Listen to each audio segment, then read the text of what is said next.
आप सोच रहे होंगे 9 रूप तो देवी के होते हैं, फिर बहू? भाई बहू भी तो लक्ष्मी का रूप है। तो जब बहू के पैर पड़ने से घर में समृद्धि आती है तो और क्या क्या होता है, जरा देखिए। रामलाल और श्यामलाल 2 भाई थे।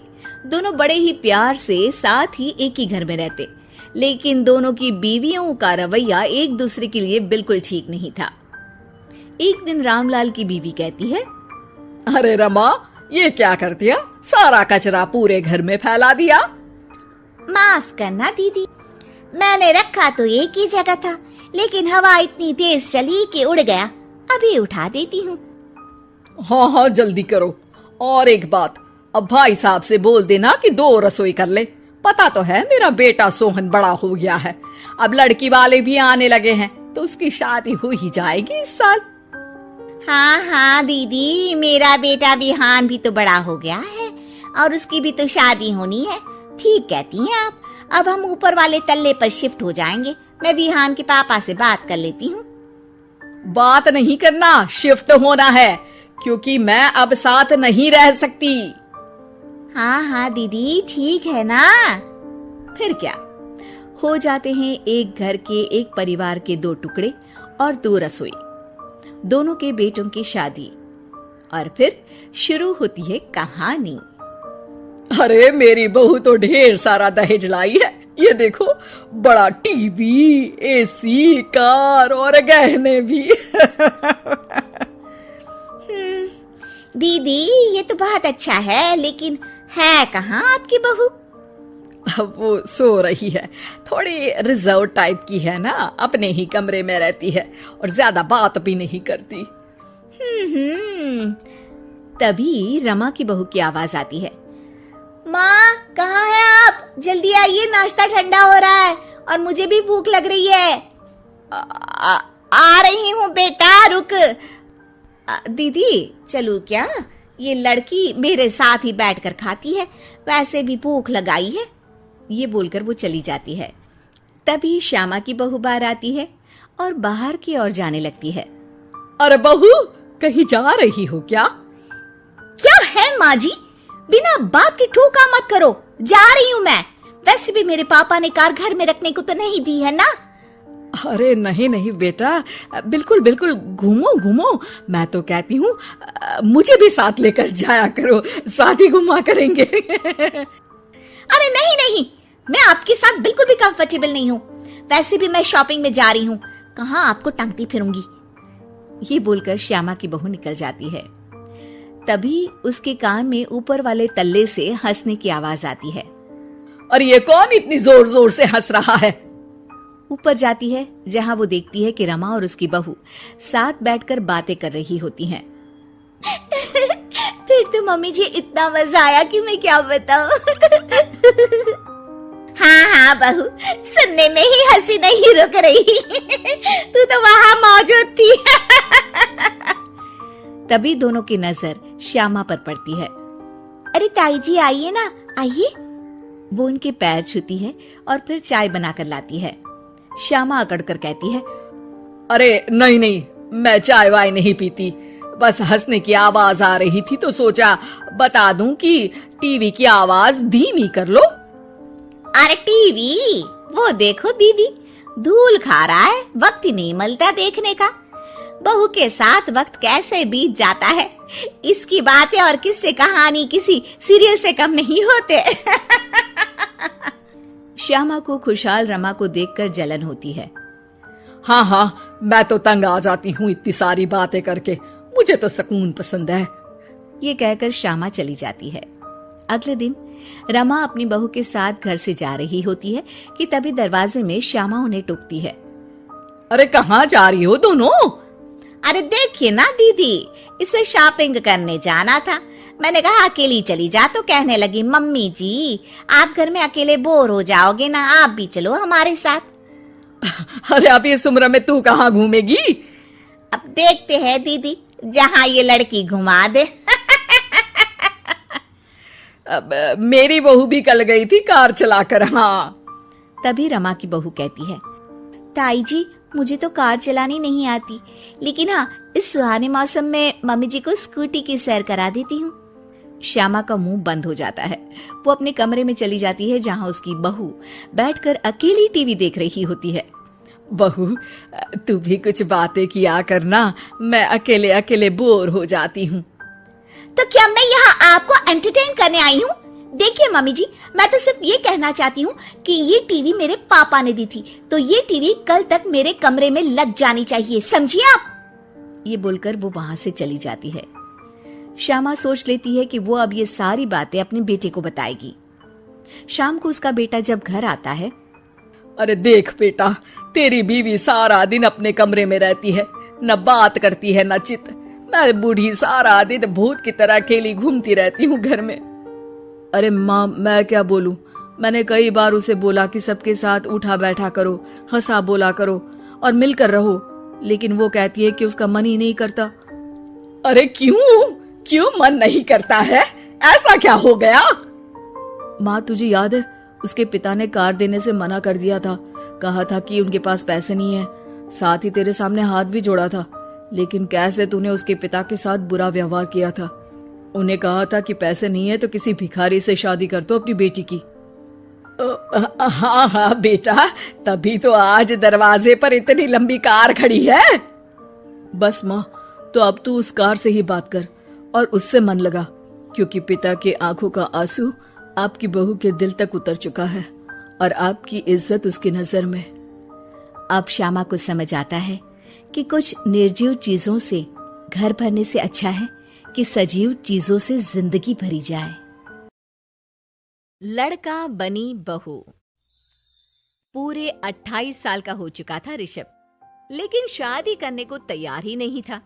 माँ बाप पूरी तरह से परेशान हो चुके थे। जब भी किसी लड़की का रिश्ता ऋषभ के लिए लेकर आते तो वो शादी करने से साफ मना कर देता, चाहे लड़की कितनी भी सुंदर, कितनी भी अच्छी क्यों ना हो। ऋषभ के माँ बाप को इसकी वजह समझ में नहीं आ रही थी।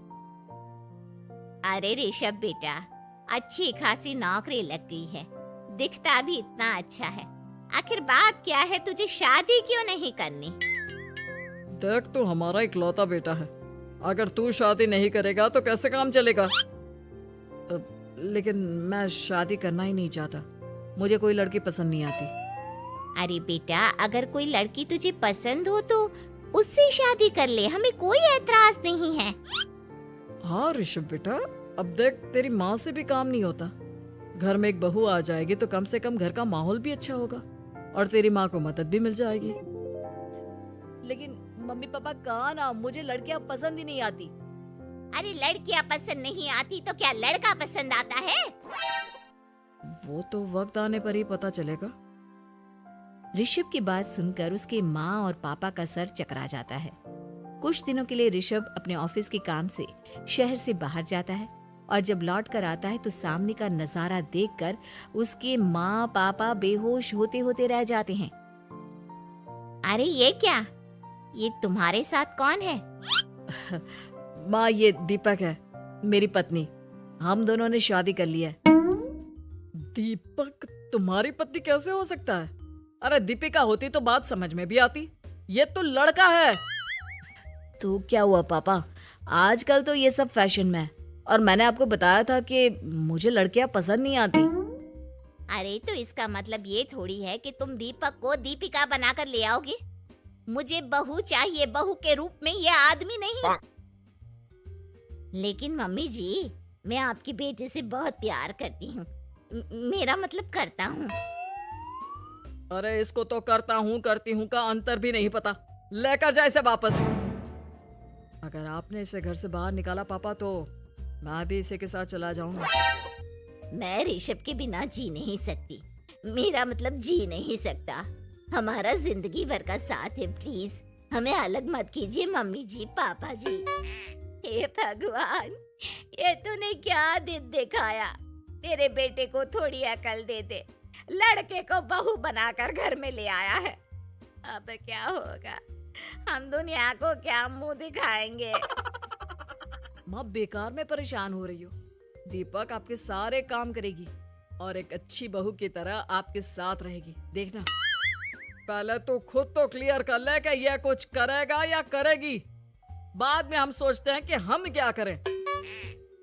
बहू के आने के बाद क्या करते हैं, मुंह दिखाई की रस्म, तो आप भी वही कर लीजिए।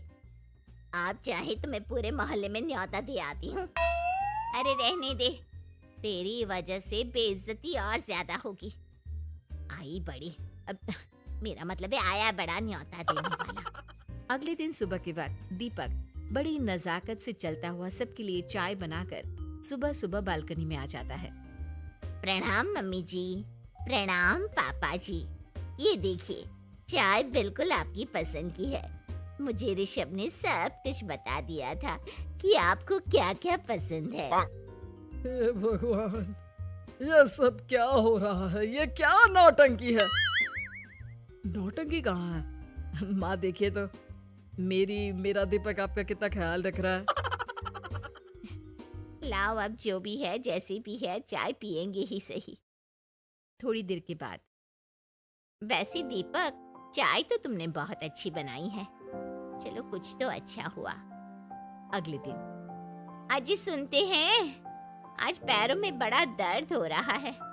लग रहा है घुटनों में फिर से कुछ न कुछ प्रॉब्लम हो रही है। डॉक्टर ने वो दवाई दी थी, उसकी मालिश करो ना अपने घुटनों पर, आराम मिल जाएगा। वो क्या है ना, खुद के हाथों से ठीक से मालिश नहीं हो पाती। अरे मम्मी जी, आपको परेशान होने की क्या जरूरत है, मैं हूँ ना। लाइए, मैं आपके पैरों पर मालिश कर देता हूँ, मेरा मतलब कर देती हूँ। अरे रहने दे, रहने दे।